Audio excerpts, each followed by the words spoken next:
Welcome to a special political edition of the Olah Show, where we go beyond headlines to understand the people, principles, and purpose behind leadership. Today's guest is not just a politician, he's a product of advocacy, activism, and a lifelong commitment to public service.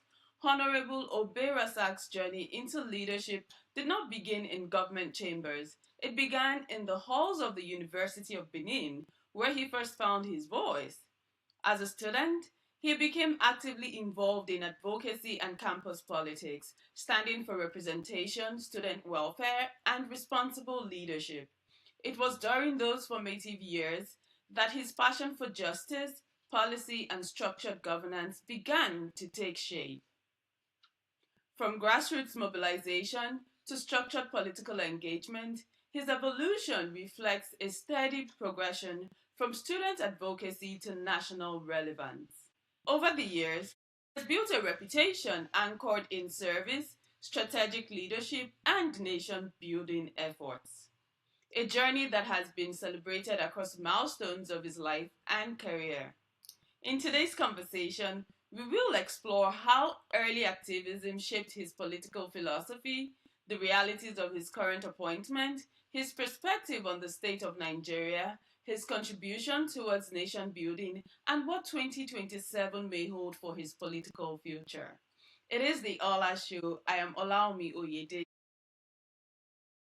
Welcome back. It's still the Ola Show, and my guest today is Engineer Razak Obe, who's the Director General for Performance and Project Implementation Monitoring Unit, the Office of the Governor of Ondo State.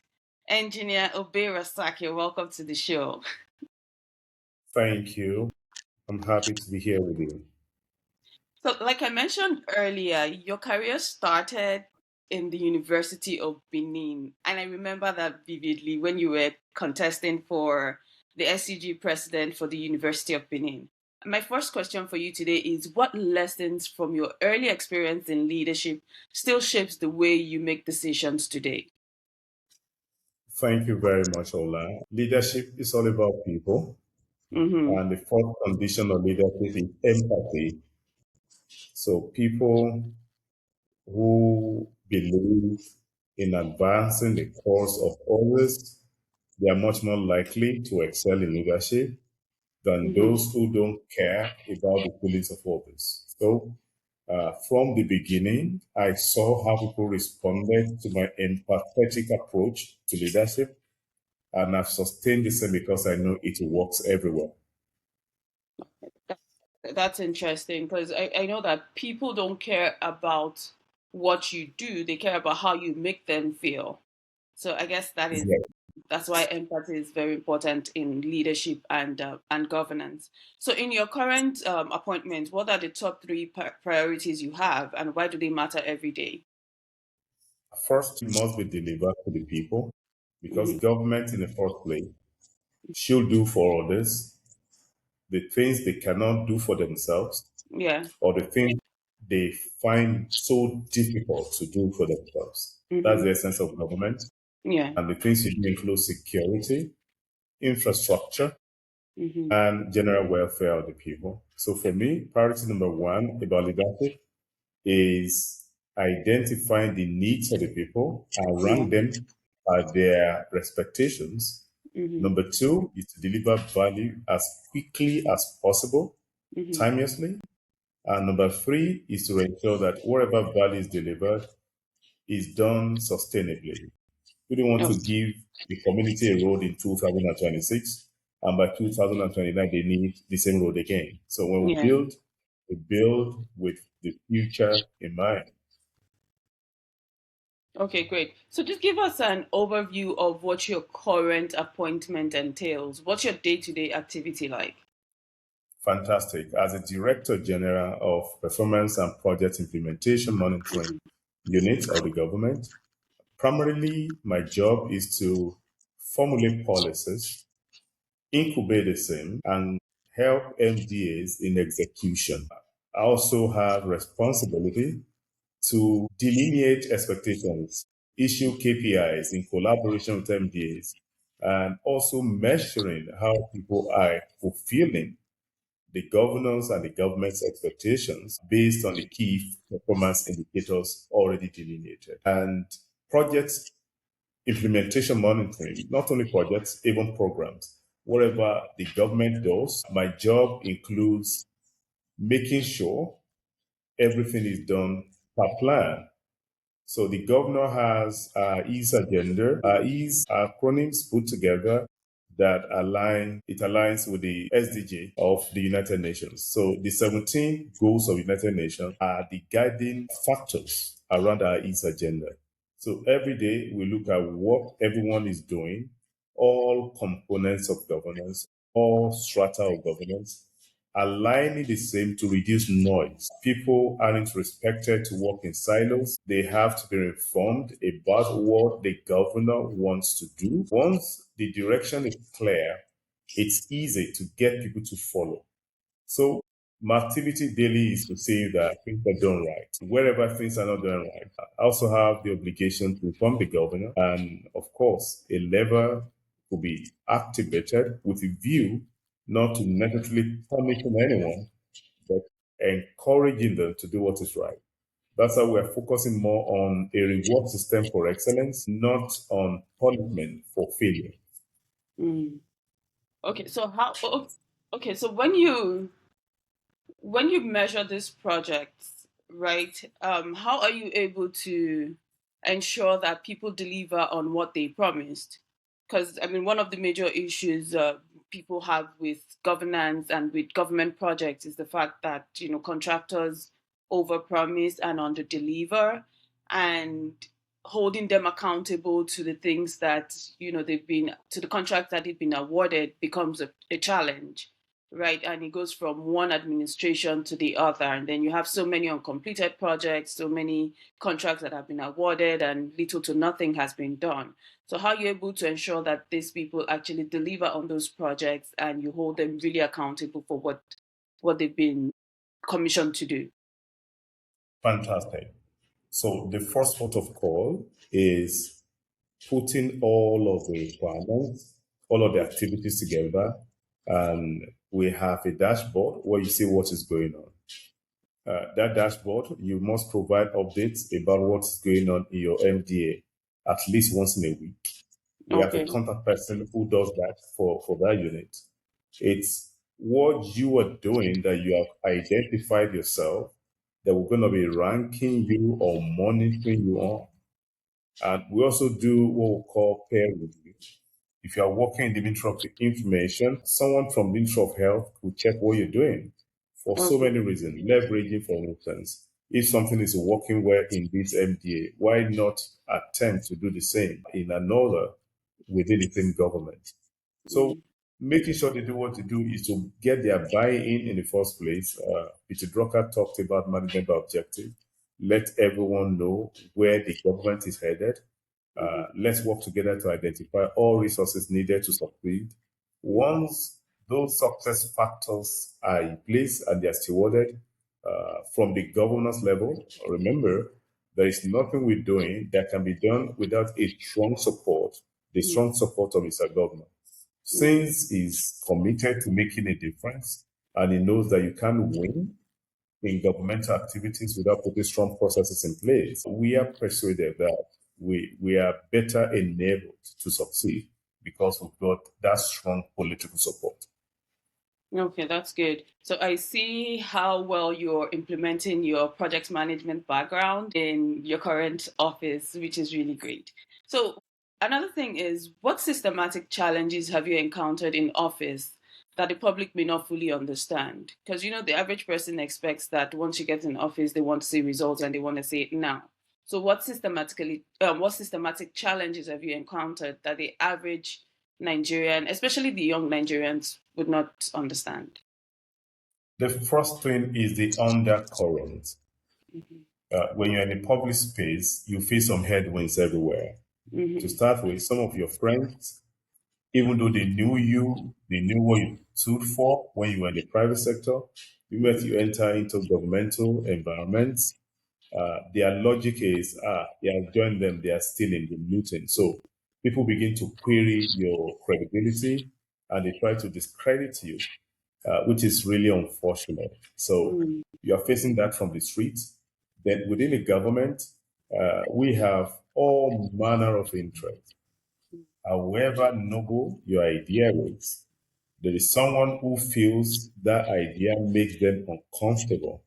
mm, Uh, they think, oh, you are too elitist mm, or you are too harsh in mm, some efforts. There will always be complaints. But these are also saying, if you want to win, the moment you chart a course and you are sure you're right, don't bother whose ox is God.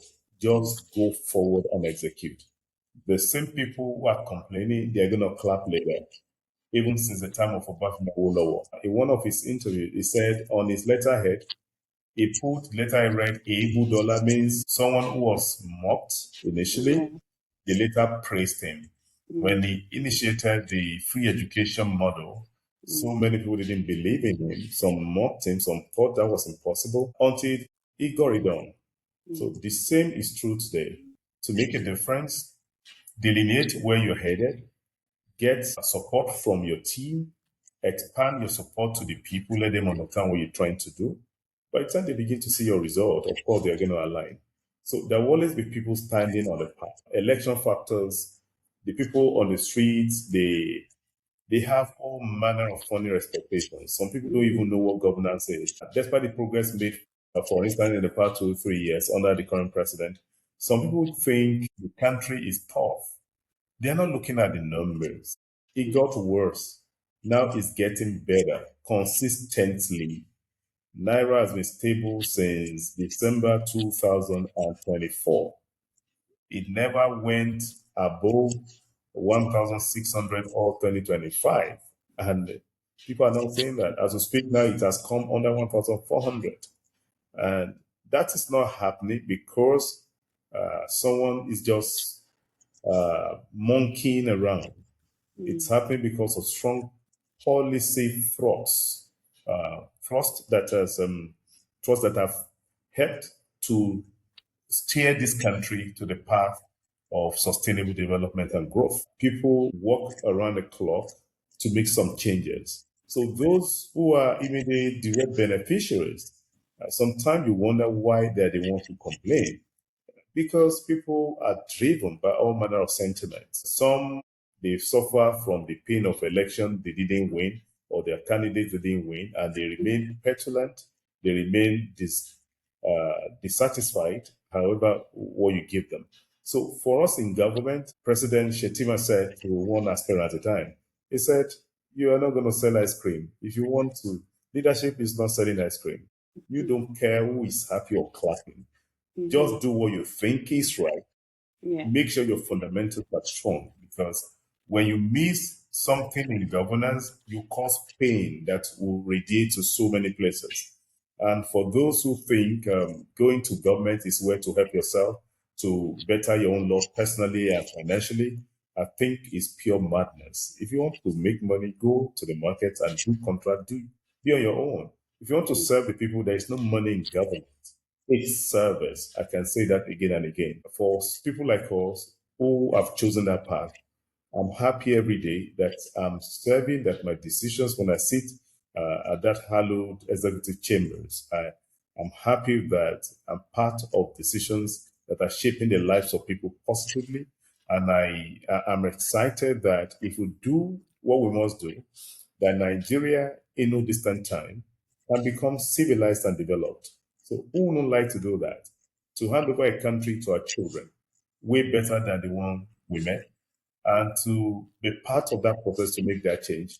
For me, that's a huge fountain of gratification. And I also know so many people and so many Nigerians want to see a country that works for everyone, building commonwealth in our time that uh, decades and centuries after now, our great grandchildren will look back and say, oh, their great grandfathers and mothers, they did their best. And that's what I believe should be the lodestar and guiding principle of anyone in government. good. You spoke about trust being one of the major challenges you've encountered. So, how do you think public trust can be regain the trust of the citizens can, you can build the trust of the citizens again in governance and public institutions, because yes, it's a major thing. People do not trust the government. People do not believe anything that comes from governance, right? So how do you think that trust can be built going forward? Okay, fantastic. One way to earn people's trust is to do what works for them long term. At the beginning, they might be nonchalant, they might be unoptimistic or pessimistic, but in the process of time, when your results begin to show up, people don't argue with results. And to show results, 1, 2 years after taking office, results will be clear to everyone that this is where people are headed. So to build trust, we need to do more deorientation and reorientation. For people who are governed by their tribal attachment, they are governed or they are motivated by all manner of sentiments. We need to show them brand-based results. When you have constructed a good road, and those who are your friends are your enemies alike, or I will say not your enemies or your critics alike, they travel on the same road. If that road is better than whatever they ever knew prior, you'll be shocked. It won't take time that some of your critics will begin to praise you. I think we've seen that in the case of the Lagos Calabar coastal road being controlled by the president, how those who used to castigate the president started praising him. So that will always happen in any environment. Reformers are not liked at the beginning, but when you reform and you reform well and you're successful at it over time, people are going to applaud what you've done. And that's why in Ondo State, why Governor Lucky Orimiso Ayedatiwa has brought the office of PIMO is to help to create a structured path to development. You can't just stay in a dark room flailing and hoping you're going to make a change. There is none who builds a house without first sitting there with architects and drawing that out on a paper. It is what you have drawn, you have interrogated, tested, and you are persuaded is correct. It's then you can go get approval to begin to build. We've seen governments in some places where they just do what comes to their mind. And you can be unintentional about what you want to build. That's why in Ondo State, we're working on a document we call the Path to Prosperity. It's going to be a document that will be stewarded for the next 50 years, where we'll know exactly the kind of growth we're going to be having in the next 5, 10 years. We know what will happen to our forests, where the place that's going to remain green areas. It will affect how we manage our forests. Are we going to be doing, we have reforestation? Are we going to be opening some place to all manner of agricultural activities? We'll be able to do that. Education, we're going to be projecting population growth, the kind of schools we're going to be building for the future, that in the next 5, 10, 20 years, we know the kind of school we'll have, the kind of teachers, the kind of training we need to provide for our children to be able to compete with their counterparts from Japan and the United States in the next 10, 20 years. So many other areas where our cocoa advantage will produce about 40% of cocoa in Nigeria only wants to position itself that in another 10 to 20 years, more than 70% of cocoa production will come from Ondo State. We are not going to make others weaker, but we're going to make ourselves stronger so that regionally beyond Nigeria, Ondo will be a hub for cocoa production. And now raw cocoa is exported. Ondo is looking at how we can build our own chocolate industry right here on our soil so that what we're shipping to any part of the world is finished chocolate. So a lot of things are in the pipeline. That's why PIMO is not sleeping during the night. We are working. We want to make access to information easier, that anyone anywhere can just log on to our site. You'll be able to track each project because each of them has a unique number. You know the time we've started, you know how they're funded in the year budget, you know the level of completion, you know what funds are allocated to the same project the following year.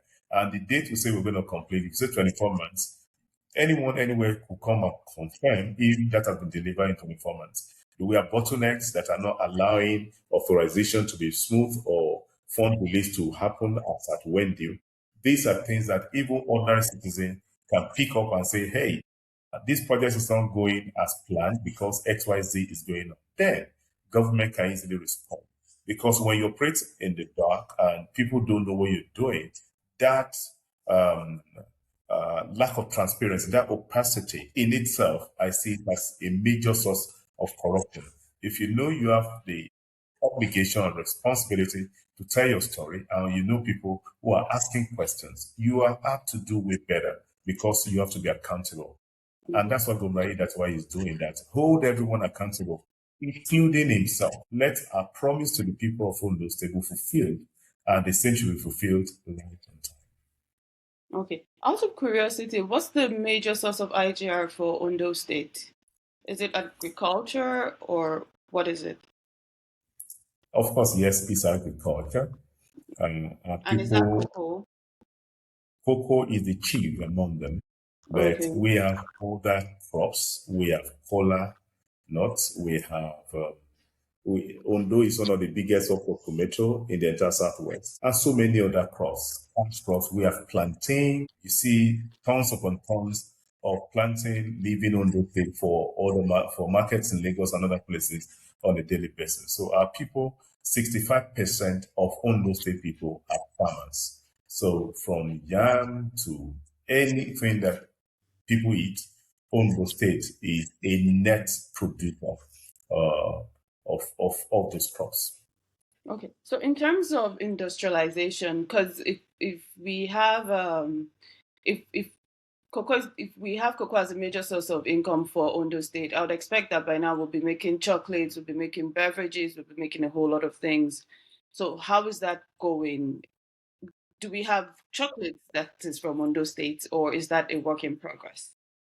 Thank you. We of course we do. As at now, we have Cadbury in Ondo State producing Okay. chocolate. We have another company producing chocolate in Idon. And we are welcoming more people by creating the ambience. We always mention the task or the job of the government is not to create those companies Mm-hmm. on them. We may have a stake, but little stake. All we need to do is to debottleneck authorization for land allocation, getting Yeah. CFOs, providing a friendly tax environment where people Mm-hmm. are not overtaxed, and even giving some tax holidays where it's required to encourage organizations.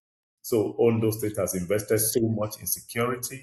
Our Amotekun network is the best in the Southwest, and I don't think there is any other that compares with it nationally, just to make sure people can come and do business in Ondo State and do well.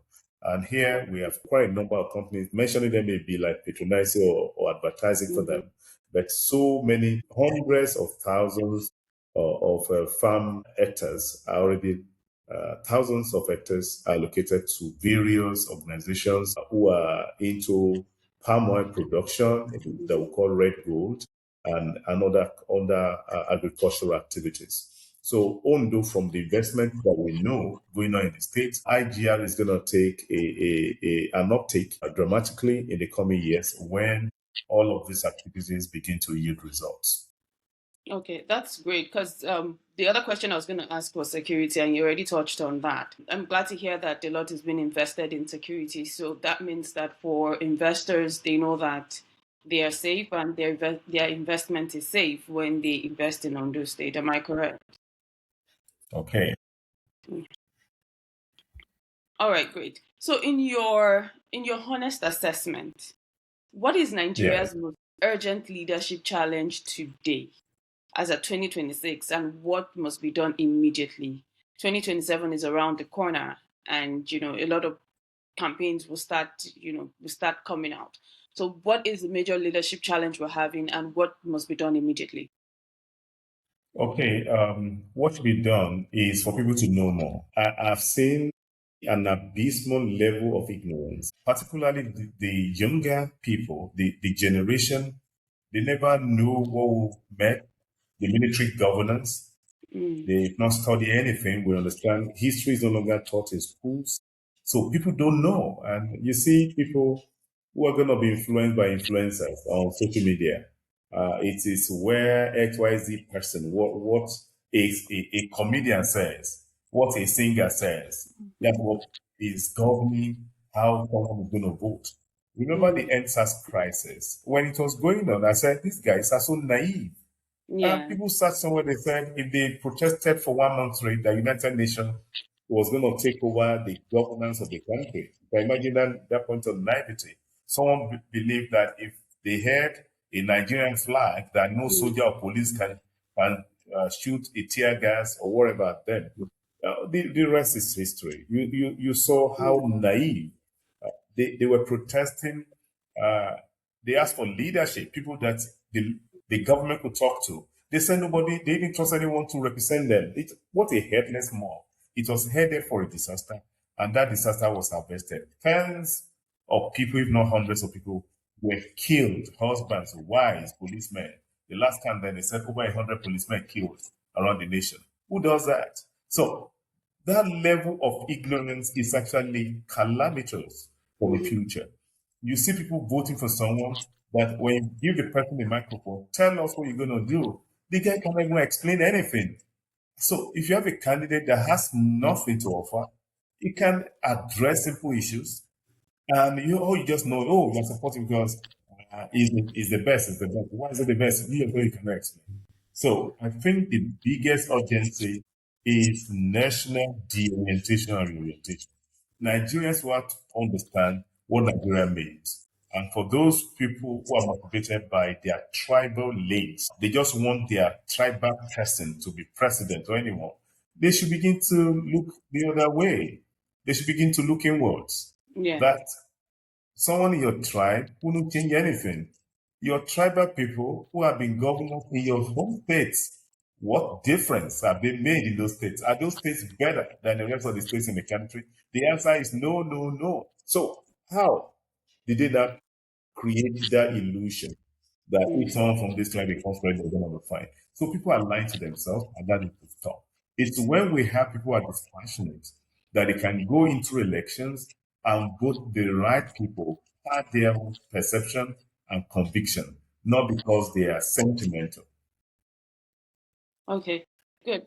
And I agree with you on that. I feel like we need something has to be done in terms of communication and orientation of the Nigerian youth so that a lot of this misinformation is curbed and effectively managed, and people actually make informed decisions instead of sentimental decisions. So, my next question is youth empowerment, insecurity, and economic instability remains a pressing issue. In fact, they remain pressing issues in Nigeria today. What areas do you believe requires the most strategic intervention?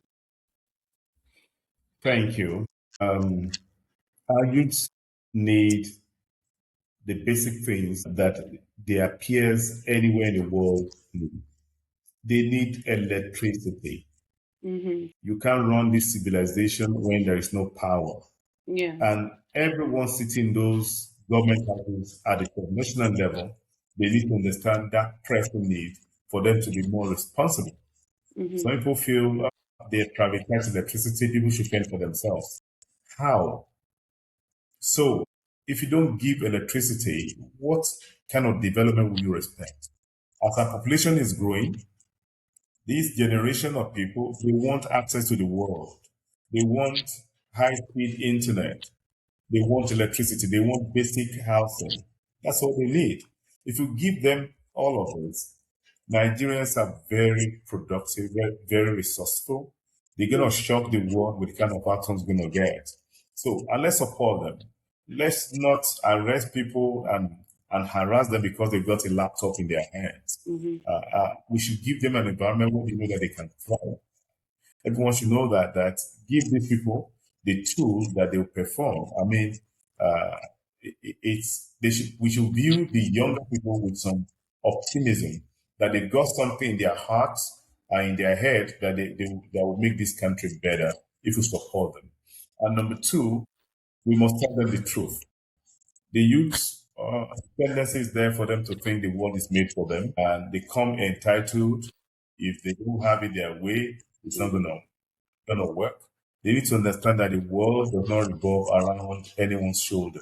Mm-hmm. No, that they have to fend for themselves and fight for what they want in life.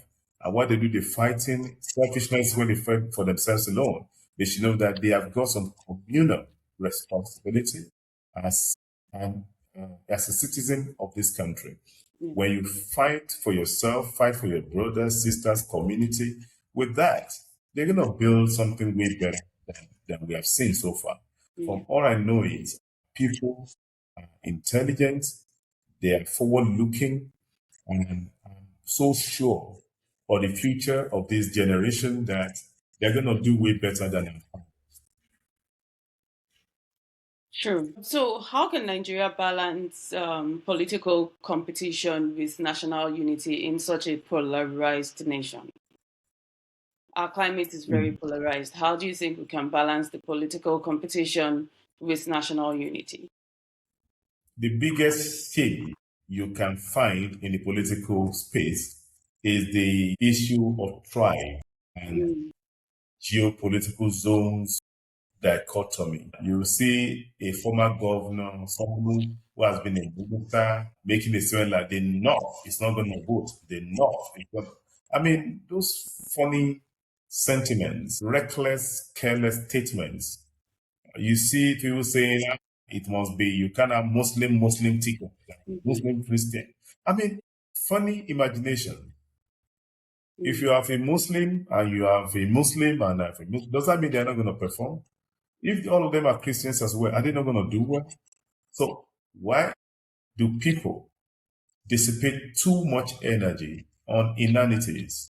mhm, Why not just ask for competence and just leave it at that? Why worry about someone's religion, someone's tribe, someone's geography in the country? Why not just focus on excellence?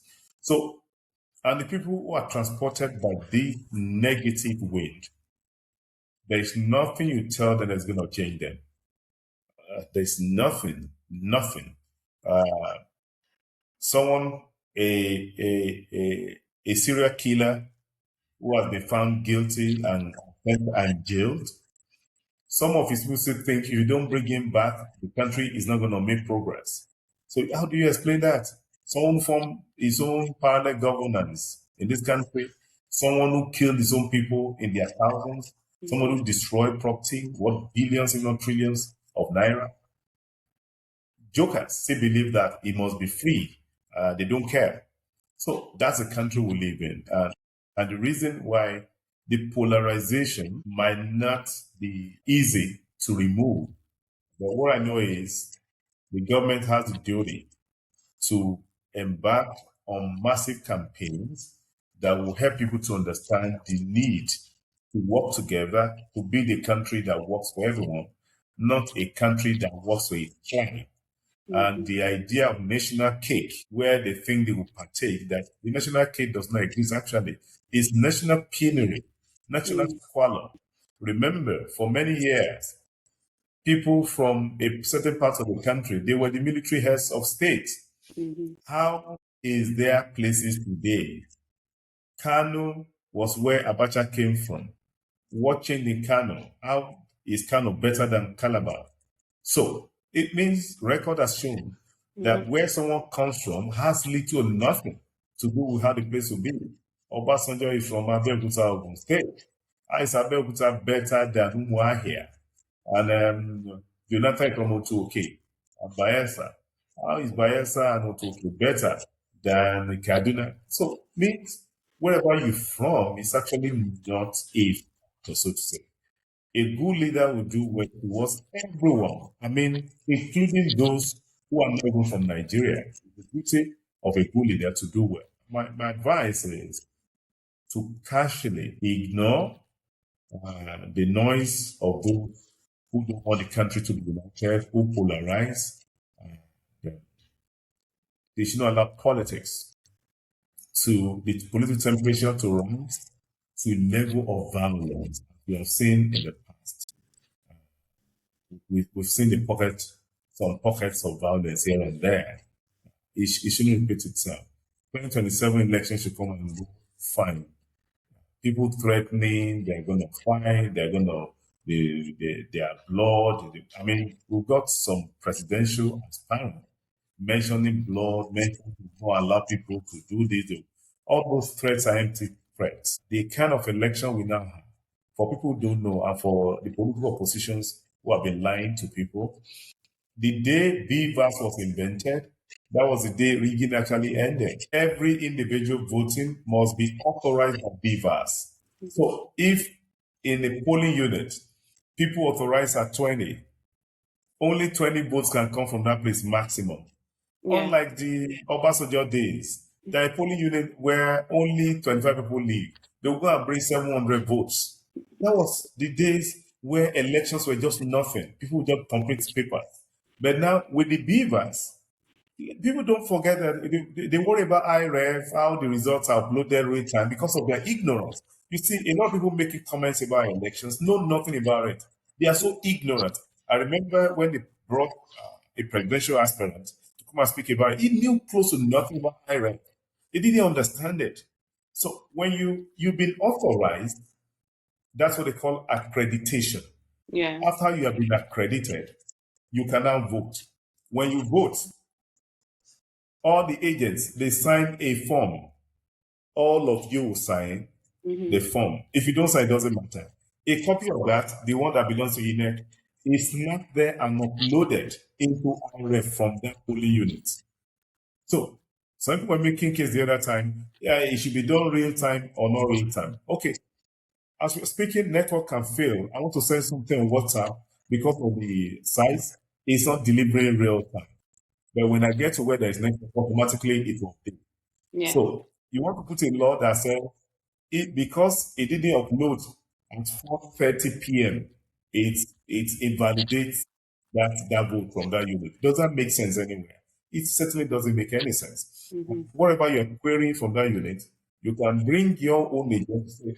When the billing votes here and they counted for everybody to see what did I score?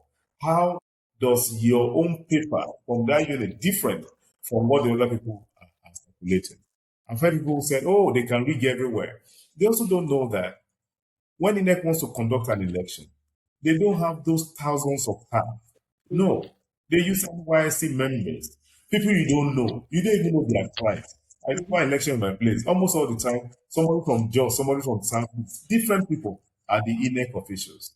Who is that man who will be able to hold a meeting to do something wrong? All of them are going to cooperate with the person. These are impossible imaginations. Not possible. You can't even go agreeing with people from 2 polling units, let alone going to hundreds of polling units to affect the result of the election. The real politicians know that you can't rig elections. So the only thing they've been doing is to protect people's conscience. You already know people have been accredited, they are 100. You want 70 of them. You are not looking for how to induce them. You can now call them and say, you take this, you take that. But in the process of time, that also is going to disappear. Where around the election, nobody will be able to do vote by. About rigging, some people can stay somewhere and declare results. That time is gone forever. It's not going to happen. You can't do it because the result outcome is going to conflict with the result you announce. So, what's your take on the electoral reform? Well, I would say mixed in a way. It's mixed because one of the things I just read is in the internal democracy might be put under pressure. When the law says there are just 2 ways for a candidate to emerge in a party, consensus or direct primary. Direct primary means every member of that party is eligible to vote. They are not using the delegate system. 2 ways here. When I say me, for people who look at the kind of money people spend to win primary in an election, instead of giving 1 million naira to one person to cast a vote because you want to win primary, now that all the party members who are registered can vote, so you have 10,000 people to vote. Your tendency to give them money, your need is defeated. Means if they don't like you, sorry, they're not going to do any voting. You now see that the consensus process may now become relatively easy. So it's mixed. For some people, it's good news. For some, it's not that good news. But however, progress must go through what I call iterations. After a while, if you test it, if it's working, you keep it. If it doesn't work, you also change it. So you can see the law changing again and again. Almost every election cycle, there is an amendment. You continue to work it until you get to such a point where there is nothing to amend because the model is working for everyone. Mhm. So, in your view, what does true nation building look like beyond infrastructure and policies? The first thing to build is to build a mind for the people. Mm, Human beings in the country must look past their tribe. They must look past their selfish interest. If everything that motivates someone is just themselves and not their society, I call such people lower human beings, lower men. They won't function in their own nation. They won't function properly in their own community. They will not mhm, be involved. They are always by themselves. And for any country to rise, nation building starts from your home. You must know the power of advancing the interests of others. You must learn to sacrifice and give. And it should be put others first consistently. So when you do that and you have a people who are forward looking, who are not looking for their selfish interest, then nation building has started. And people who now say, because I'm from the Southwest, I have 10 things at the national level. I want to bring six to the Southwest so I can tell my people I favor them. No. Good leaders won't do that. Obafemi Awolowo didn't put tough, big things that he built during his time in the Kenya, his hometown. So it's from 1999 we started seeing people who put stuff in their own community to prove to their people that they are good to them. That's not the right thing to do. People should always look past themselves. Now they should think for the future. What works for the majority is what any leader should pursue, and not what works for some small number of people because of mhm, special interest.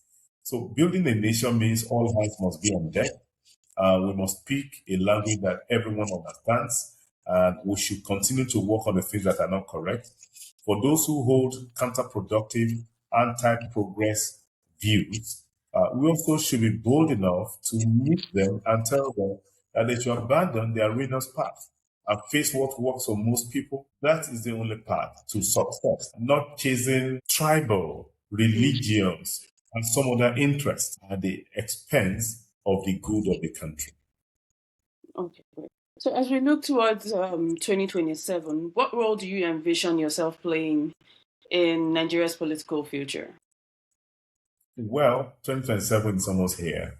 Mm-hmm. Running for an office, personally, that depends. No, not on it, not off the table, right? Every option is on the table. A lot of people have mentioned to me why we like to be in the Senate or in the Reps and all of those. I'm keeping that possibility. I'm keeping that on the table for now. In the coming weeks, by God's grace, I should have a clear direction on what I will do. But for now, I focus on the work that the governor has asked me to do, and I'll continue to do that. If I need to move to any other role, it's going to be the decision of the governor, not me, because he has a job to do and he has asked me to come and help him to do the job. I Mm-hmm. think it's honorable to focus on the job, except when he says, Razak, come and go for an office. I will not say no to him. Okay, that's good. So we'll keep our fingers crossed and wait to hear from you when you're ready. All right. Thank you. We took a poll and we got a couple of questions from other people, some from University of Benin who were around during the SUG, the Nuesa crisis and the SUG presidency drama, and then some, just general people have questions that they would want to ask you. And so we were able to get a few of those questions, and we'll be asking you some of those today. And one of those questions is from being the face of resistance to from being the face of resistance to oppression to being a politician, how does that work? Well, what a question. For some people, they believe activism is all about fighting and fighting and fighting. It shouldn't be Mm-hmm. so. Solution to problem is my primary motivation for becoming an activist in the first place. In Uniben, imposition of handouts on students was my major motivation for running for office. In fact, while I was trying to put a documentary together for my 50th birthday, I stumbled on my poster for engineering students president Wow. election. The things I said, I mentioned imposing values twice. That I was going to fight it, and exactly that I did. I was able to wrestle with those lecturers, and they stopped the imposition of handouts indeed. And that was one major reason, because then if you were poor, your result was going to be poor. If you were rich, your result was going to be rich, because they had assignment pages in those handouts that carried 40%. So if you couldn't buy the handouts, you know that you were already up against an inclined plane, and that had to stop. And God used my hands to fix that. So, and while we're there, some of the people who fought together, one of them, he got zero credit. He wasn't reading, and he failed all his courses, and he was advised to withdraw. That was the end of his education. That guy wouldn't go to school till today. He will not graduate. And how will you say you fighting to have a better education for yourself and for others, and you now abandon yourself in that place? Then you forgot your dad and mom who sent you to school so that you could become a graduate. Who does that? So while fighting, I was reading every night, went to class, I read more. I let go some other mundane things, seeing movies, watching football, and the like. I stopped all of those. I focused on my education, and I was still able to graduate with second class offer in petroleum engineering. So that's that. And when I also went to work in ExxonMobil, I became a very big trade union. I became the chairman of Pengerson, and I fought for workers as well. While I did that, also not to pull the company down, I fought in such a way that those who were in the HR then, they also commended my disposition to leadership, that I wasn't just a reckless fighter. I wasn't fighting for fighting's sake. I wasn't hot-headed. We won many things by logic, by pulling data and insisting on what was right. And that was appreciated even by the authorities, by the company leadership. They know that we did our job well. Now, transiting to the public space, nothing has changed, because also when I came to government, when the late governor was ill, the deputy governor was supposed to be made the acting governor. Some people pulled themselves together. They said no, they will not hand over to him. They put the state in a constitutional quagmire that we were in that situation for nearly 6 months. Where did Razak stand? I stood on the side of truth. I became the face of the resistance. I was the one who cried to the world that the signature of this ailing governor was being forged by some people, because I looked at the files the late governor had signed, about 5 of his previous approvers. The one they brought, they claimed he signed, they were totally different. So a lot of people saw those fake signatures, they couldn't speak out. I spoke out despite the political peril. I didn't care. I did what I was persuaded was right. For me, that is resistance activism, and it doesn't stop anywhere. Even within government, people are needed in the room who will insist on what is right, no matter the cost. I think that's a course I've chosen. And there is nothing in this world, there's nowhere I enter, I will not insist that things will be done at all times. Okay, the next question is, do you think we're politically mature at this point to effect real change? As in Well, okay. To become a change maker in politics is a long process. In 2021, I resigned from ExxonMobil. I had a fantastic career, a wonderful job, well paid. I had to leave because I knew there was something about me beyond working for a company. And I joined government.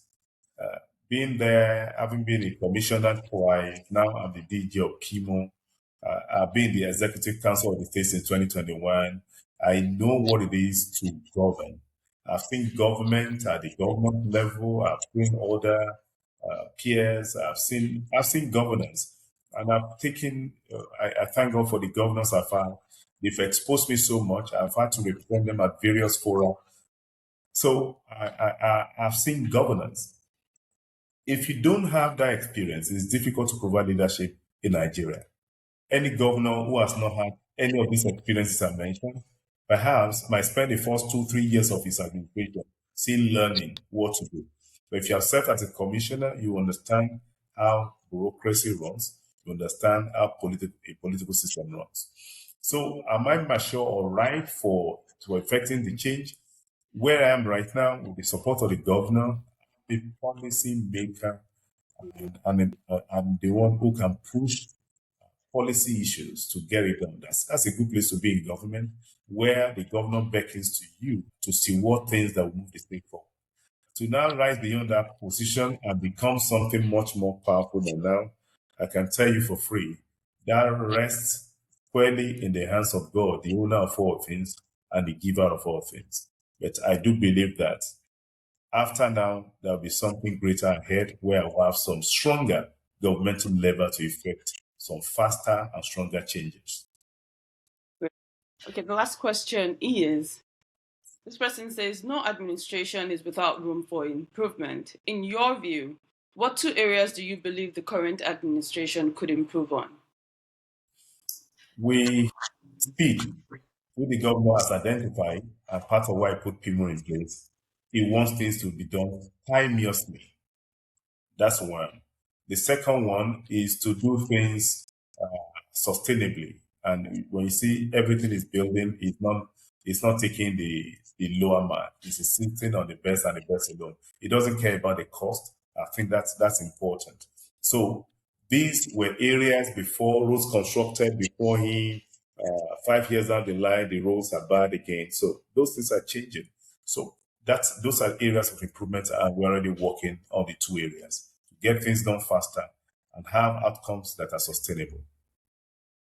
Oh, thank you so much for your time. Thank you for making out time to chat with us on the political edition of the Olah Show. That's all we have for you. Thank you, Engineer Obe Razak. We look forward to seeing more of you and hearing more of the great works you're doing. Thank you. And to our viewers, if you have any more questions, you can put it in the comment section. We can continue this conversation in the comment section. And do not forget to like, subscribe, comment, and also share with all your friends, families, and foes. We're in a political season and we need to learn more about governance. We need to make informed decisions, not sentimental decisions in 2027. That's all we have for you today on the Olah Show. Till next time, I am Olaumi Oyedeji. Bye for now.